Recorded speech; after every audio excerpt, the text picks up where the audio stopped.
Hoje você vai aprender. Hoje nós iremos falar da Demon House, uma das casas mal assombradas mais famosas dos Estados Unidos. E é macabro as coisas que aconteceram lá. Eu vou trazer para vocês um curto documentário para vocês entenderem que o mundo espiritual ele é real. As coisas elas são verdadeiramente sinistras. Mas claro, antes de iniciar o vídeo, eu peço encarecidamente para você deixar o seu like. Isso ajuda a divulgar esse projeto, fazer com que mais pessoas alcancem esse canal. Peço para você também se inscrever se não for inscrito, compartilhar esse vídeo com seus familiares e amigos, tá? Até mesmo porque o que você está assistindo não é só entretenimento, mas também é sabedoria, né? As coisas as quais eu vou ensinar para você hoje, por exemplo, você pode aplicar na sua casa. Eu vou ensinar muita coisa que você não encontra em lugar nenhum, tá? E quem quiser conhecer o meu trabalho, links na descrição. As vagas foram abertas, já não tem mais 20 vagas como era antes, tá? Tem que verificar a disponibilidade de vagas. Você conta com o meu contato pessoal, você aprende a caminhar com as próprias pernas, desatar esses amarros do sistema, aprende caso alguma coisa aconteça com o Brasil, como se precaver, como prosperar nessa lambança que é o Brasil. Link aqui na descrição. Ponto principal, você vai ver o testemunho dos alunos, vale muito a pena. Tá aqui na descrição do vídeo. Eu vou rodar esse documentário e nós vamos debater e falar sobre esse assunto e eu vou explicando para vocês, tá? Pois bem, essa casa, a Demon House, ela já apareceu no seriado Sobrenatural, né? Supernatural, lá nos Estados Unidos, dos irmãos Winchester. Ela já apareceu em filmes de terror, como Atividade Paranormal, e apareceu em documentários, já apareceu em canais de pessoas famosas, e a única solução que o governo encontrou foi demolir essa casa, porque os caras levaram para, levaram tudo lá e não conseguiram dar cabo. Vamos acompanhar esse documentário e eu vou pausando e explicando para vocês aqui, tá? Olha só. Você conhece a história macabra da Casa dos 200 Demônios? Essa casa simples localizada em Indiana, nos Estados Unidos. Essa casa simples localizada no Indiana era tão perigosa que foi investigada pela polícia e o único jeito que acharam. Essa casa era tão perigosa que foi investigado pela polícia e o único jeito que encontraram foi demolir essa casa, tá? Para acabar com o problema foi demolir a casa. E essa foto que você está vendo agora foi tirada por um dos policiais. Essa foto, ela foi tirada por um dos policiais. Como é que essa foto saiu? Vou explicar para vocês. Meu, os caras levaram médium, levaram padre, levaram pastor. Os caras fizeram de tudo, né? E aí eles decidiram lacrar a casa, lacrar. Selar todas as janelas, selar todas as portas. E aí, quando eles terminaram o serviço, o último policial que estava finalizando o serviço, ele notou estranhamente uma imagem de uma pessoa dentro da casa. Só que ele contactou os policiais auxiliares, ninguém estava dentro da casa, já tinham fechado tudo e apareceu essa imagem aí, que dizem que é um poltergeist, tá? Que é um demônio, um fantasma que apareceu aí. Então olha que coisa curiosa. Quem investigou a casa? As primeiras ocorrências foi de uma família que morou um tempo no local. As primeiras ocorrências foram de uma família que morou um tempo no local. Seus 3 filhos crianças e sua mãe idosa. Os caras morando com 3 filhos e a mãe e a avó, né? Meu pai amado, velho. Numa casa mal assombrada, hein? Muita coisa estranha que a família presenciou aconteceram logo depois de se mudarem. Eles ouviam barulhos estranhos vindo do porão. Agora eu vou dar um adendo aqui. Aqui eles estão falando o seguinte. Essa família que tem imagens, a imagem que você viu é dos familiares que moravam ali.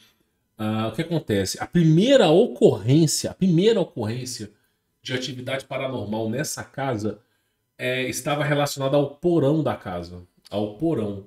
E aí o que acontecia? O pessoal ouvia barulho no porão, parecia que tinha alguém dentro do porão, escutavam pegadas, escutavam as pessoas batendo as coisas, eles trancavam a porta do porão E muitas vezes de madrugada eles escutavam as pessoas subindo as escadas até chegar na porta que dava acesso ali à cozinha, tá? Nos Estados Unidos, o porão é uma coisa muito comum mesmo. Eu, particularmente falando, eu acho um absurdo. Por quê? Porão é um lugar que não tem janela. Porão é um lugar que é subterrâneo. Não tem janela. A luz do sol, ela é o inimigo número um de poltergeist. Então, se você tem uma casa com muita entrada de luz, dificilmente você vai ter alguma aparição ali. Agora, o que é o sótão? O sótão é uma construção subterrânea. Então, não tem janela. E aí você tem todas as condições bíblicas para maus espíritos. Se você pegar Levíticos, Levíticos nos ensina sobre maus espíritos. Eles falam o seguinte, tá? Se você tem uma região que não tem luz, não pega luz, uma região mofada, e sim, todo porão é mofado, porque não tem circulação de ar direito. Uma região mofada. Se você tem uma região úmida, tudo isso são fortes indícios daquele lugar estar impuro. Lá em Levíticos, na Bíblia, não é se falado entre demônios, mas é se falado sobre impureza. E a impureza sempre é lugar que não toma sol, lugar muito úmido e lugar principalmente com fungo. E aí eu te faço a pergunta: qual região numa casa tem a maior quantidade de escassez de sol, umidade e fungo? Se não o porão. Principalmente nos Estados Unidos, tá? Principalmente nos Estados Unidos. Então, né, já é sabido que o porão, todos os porões, eles têm grandes quantidades e é frio. E outra coisa, o porão é frio, tá? Existem grandes quantidades, todos os cenários necessários para a manifestação de um poltergeist, para a manifestação demoníaca, ela se cumpre no porão. Por isso que nunca é bom você caçar em nhaca no porão, 3 horas da manhã, caçar lá no porão, ver por que tem um barulho no porão. Não faça isso, tá? Eu nem recomendo que você tenha porão. Porão não é uma coisa agradável de se ter. Mas, né, nos Estados Unidos é cultural, é um âmbito cultural. Barulhos pareciam que tinha alguém no porão batendo com alguma coisa no teto. Eles não só ouviam, como também sentiam as pancadas no chão. E muitas das vezes, durante a noite, a família ouvia o que parecia ser alguém subindo do porão até a casa, andando um pouco pelo local. E depois o barulho parava. Quando ele... É aquilo que eu falei. É aquilo que eu falei. A maioria das vezes, tudo começa no subterrâneo. Pensa um pouco, o subterrâneo é a região do inferno. Subterrâneo é a região do inferno. A superfície é a região da terra dos seres humanos. E a região mais alta é a região de Deus. É assim, eu tô simplificando a coisa, pessoal. Então, subterrâneo nunca é boa coisa. Eu vou contar uma coisa para vocês. Vocês não fazem ideia de quão mal assombrado que é as minas de extração de ouro. Vocês não fazem ideia. Pelo menos hoje em dia existe uma coisa que eles fazem. Depois eu vou contar para poder expulsar demônio no subterrâneo. Mas basicamente é o seguinte: nos Estados Unidos, lá para 1960, 1970, tá? Foi o final do período da busca pelo ouro. Foi o final. Porque a partir desse momento, da década de 70, começou a grande revolução Parará Pururu, Coelhinho da Páscoa industrial. Então você passou a ter grandes tratores, máquinas de perfuração. Então, explorar o minério, explorar o ouro, ficou muito mais fácil utilizando equipamentos. Mas antigamente era o quê? Era o cara, ele usava um tipo de picareta, botava um chapeuzinho com uma lanterna, e ele ia dentro da caverna e ia se aprofundando para poder fazer a escavação de ouro. Pois bem, o que eu quero que você entenda? Quantas minas que não foram abandonadas nos Estados Unidos? Existe até um documentário que fala sobre isso. Quantas minas que foram abandonadas e foram seladas? E você vê o aviso nas minas assim: não ultrapasse, risco eminente de morte. Os caras não estão lacrando a mina. Quantas vezes, sabe? Não é uma coisa disso de elas foram lacradas, lacradas. Por quê? Porque os mineiros eles começavam a minerar o ouro e começava a aparecer entidade. Existe um jornal do ano de 1940, lá em Las Vegas, onde simplesmente um fazendeiro descobriu uma mina repleta de ouro. Mas nessa mina, à noite, aparecia entidades as quais ele não sabia explicar o que, que era. Dizia ele ser homens lagartos. E aí houve um anúncio no jornal de Las Vegas que o fazendeiro estava dando uma recompensa para as pessoas que conseguissem livrar aquele lugar daquelas entidades. E fato curioso é, o fazendeiro e sua família tiveram que mudar de lugar. Quem comprou essa mina de ouro foi o governo americano. E o governo americano ainda assim, você acha que ele foi explorar ouro? Lugar lotado de ouro, não. Começou a terraformar o lugar. Chegava caminhões e caminhões de terra para cobrir o lugar. E tá com um belo de um asfalto em cima. Um belo de um asfalto em cima. Então, quantos documentários que não tem de minas que foram abandonadas por estarem amaldiçoadas? Isso aí é comum, tá? Então, regiões subterrâneas não é uma boa coisa. Eu quero que você aprenda sobre isso, tá? Eles ouviam esses barulhos, eles ficavam com muito medo de sair dos quartos para ver o que estava acontecendo e só saíam quando amanhecia. Depois de algum tempo, as coisas começaram a desaparecer e no começo um culpava o outro pelos sumiços dos objetos. O filho mais novo da família começou a ter o costume de conversar com um homem que ele dizia... Tá, deixa eu só falar uma coisa aqui. Olha que coisa interessante. Um dos relatos daquela família que estava morando na casa é que os objetos sumiam. Então você imagina, você tem um carro, aí você tem um lugarzinho para colocar a chave. Aí todo dia você chega do serviço, você pega aquela chave, coloca naquele lugar. Você sabe onde a chave está. E na hora que você vai trabalhar, cadê a chave? Aí, primeira coisa que você vai fazer, você vai culpar o seu irmão, culpar o seu primo, culpar sua avó, sua mãe. Ó, você pegou a chave ali? Não, não peguei. Aí você pergunta para o outro. Não, não peguei. E a chave desaparecida. Aí você começa a revirar a casa. Aí você procura debaixo da cama, procura no armário, nas roupas que você está lavando e nada de encontrar a chave. E você deixou ela naquele cantinho ali. Aí, de repente, passou mais ou menos uns 40, 50 minutos, uma hora que você está pesquisando. Aí você fala assim, oh meu Deus, me ajuda a encontrar minha chave. Né? Instintivamente você fala isso. Aí quando você volta, a sua chave está no mesmo lugar. Naquele lugar. Aí você fala assim, isso não é real. Existe um livro chamado São Cipriano. É um livro diabólico. Meu irmão, não leia esse livro. Eu nunca li. Nunca li. Nem cheguei perto desse livro. Não recomendo que leia. Nesse livro, São Cipriano, ele ensina as pessoas a se tornarem invisíveis. Não é que você, inclusive, se tornarem lobos, as pessoas se tornarem animais. Não é que você vai se transformar no animal. Por exemplo, vou dar um exemplo, tá? No livro ensina você a virar um lobisomem. Você não vai virar um lobisomem. Acontece que as pessoas que olharem para você vão ter aquela imagem. Tinha um caso no passado, alguns anos atrás no Brasil, de Lázaro, que fugia com o livro do São Cipriano nos seus braços. E o que ele fazia? Chegava ao exército, às vezes 18, 19 soldados, eles cercavam a casa, eles tinham certeza que Lázaro estava naquela casa.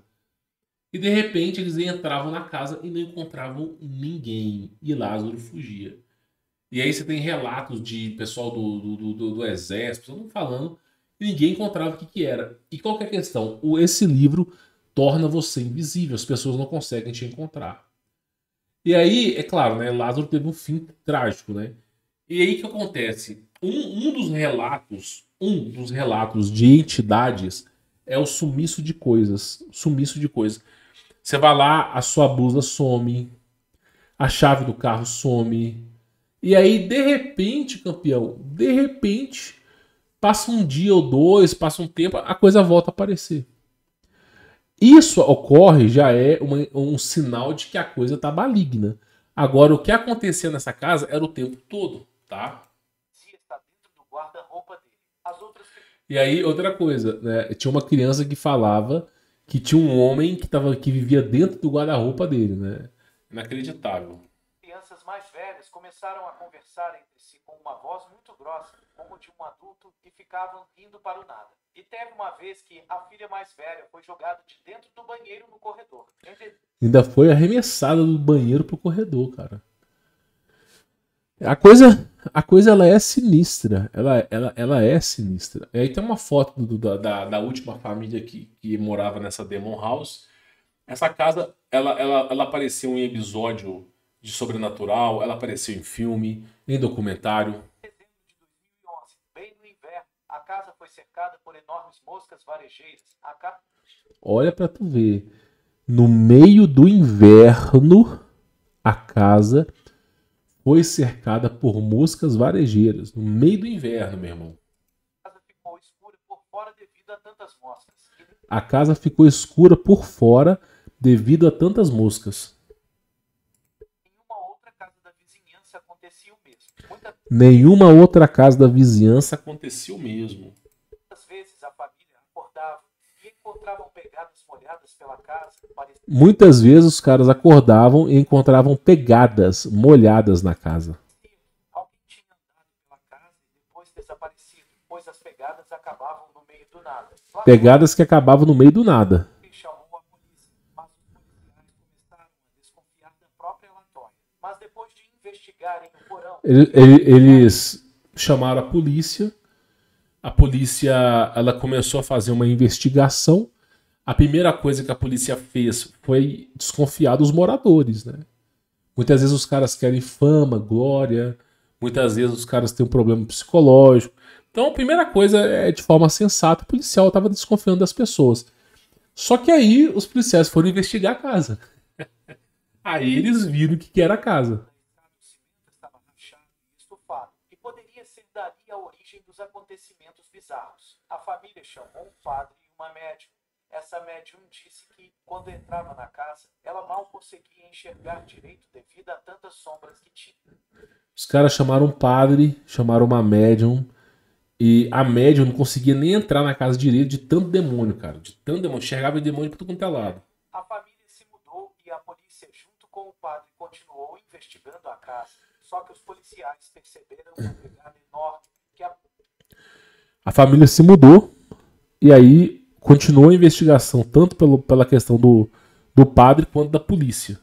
aparecia no chão. Essa pegada, segundo eles, não era de um tamanho humano. Além de uma gosma começar a aparecer. Olha só, os caras investigando a casa encontraram uma pegada de alguma coisa que é maior que o ser humano, meu irmão. Dentro da casa. Alguma coisa que era maior que o ser humano. E ainda encontraram uma gosma. E gosma tem a ver com entidade, tá? Tem a ver com entidade.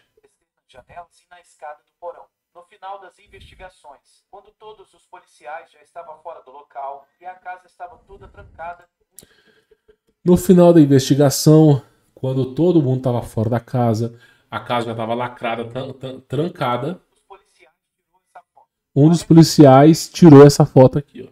Estivesse na casa, conseguiu o que queria, expulsar todos de dentro da casa. Em 2018, a casa foi comprada Aí, em 2018, a casa foi comprada por um investigador paranormal. Em 2018 foi comprado por um investigador paranormal.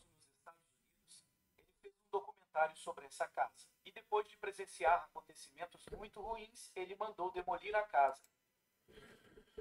Ou seja, o cara comprou a casa, gravou um documentário. O cara que comprou essa casa presenciou a malignidade nessa casa e depois decidiu demolir essa casa. Olha pra vocês verem. E esse cara que comprou a casa, ele obteve os direitos de imagem, né? E ele gravou e fez um documentário, né? Um documentário sobre a casa. Hoje, essa casa ela é conhecida nos Estados Unidos como Demon House. E é uma das casas mais mal assombradas do mundo. Ela é o único jeito que os caras tiveram, inclusive com a aval do governo, o único jeito que eles tiveram para poder acabar com a maldição era demolindo a casa. Era demolindo a casa. Agora, como é que maldição, como que ocorre uma maldição? eu vou te falar. Por exemplo, você lembra da Segunda Guerra Mundial? Você lembra do Bigodudo perseguindo Parará-Pururu os judeus? Sabe aquele lugar onde os judeus morreram, sabe? Eu não quero falar a palavra aqui. Você acha que se você construiu uma casa naquele lugar onde tinha câmera de gás, que morriam, matavam centenas de pessoas por dia, você acha que se você construiu uma casa ali em cima, você acha que você vai viver feliz ali? Não. Então, o que torna uma casa mal assombrada?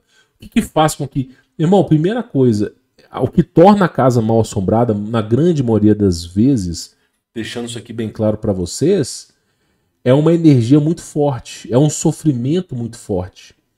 Então, é um lugar que teve algum tipo de chacina, é algum lugar no período colonial, houve alguma guerra, alguma coisa. É um lugar... Eu vou contar uma coisa para vocês. Eu me lembro bem, que eu cheguei a visitar uma casa numa cidade do interior, e nessa casa ela ficava em frente ao lugar do comércio dos... Eu não posso falar a palavra aqui, né? O comércio dos Parará-Pururu, Coelhinho da Páscoa, Vos. A casa ficava em frente a esse lugar. E a casa era tenebrosa, o ambiente gelado, coisas se mexendo. Por quê? Porque ficava ali perto, que ali eles davam cabo nesses caras e vendiam, né? Pesado. Então, assim, todo lugar que teve sofrimento, você não tem paz de espírito. Você não tem paz de espírito. E muitas vezes, quando você vai comprar uma casa, você não sabe disso, né? Então, tem que tomar um certo cuidado, Então, os caras compraram uma casa e essa casa provavelmente já era amaldiçoada, porque quem comprou, ele não construiu, né? Então, o cara que construiu já vendeu, e o que estava dentro, o que estava embaixo de um terreno, você pode ter certeza que se você começasse a escavar o terreno, você ia encontrar centenas de ossadas, né? Por isso que eu digo para vocês, né? Tem regiões que são amaldiçoadas, e muitas vezes essas regiões são amaldiçoadas, essa carga energética, por causa do sofrimento. Então, assim, o mundo espiritual, ele é muito real mesmo. Esse tipo de coisa acontece, e acontece o tempo todo. Muitas vezes nós tampamos os nossos olhos, tá? Espero que esse vídeo tenha elucidado a mente de vocês, trazido alguma informação útil, tá? Peço encarecidamente para deixar o seu like, é extremamente importante, você compartilhar esse vídeo. E quem quiser conhecer o meu trabalho, as vagas estão abertas, já não tem mais 20 vagas, mas você confere na descrição aqui do vídeo. Você vai ter o meu contato pessoal, dou minha cara a tapa, e você vai aprender a andar, a engrenar a sua vida, mesmo nesse mar de lama que é o Brasil. Vale muito. Tem coisas que eu não posso nem citar aqui no canal, quisera eu poder citar, mas eu não posso citar, que são coisas que vão valer muito a pena, tá bom? Bom, vou ficando por aqui, fique na paz.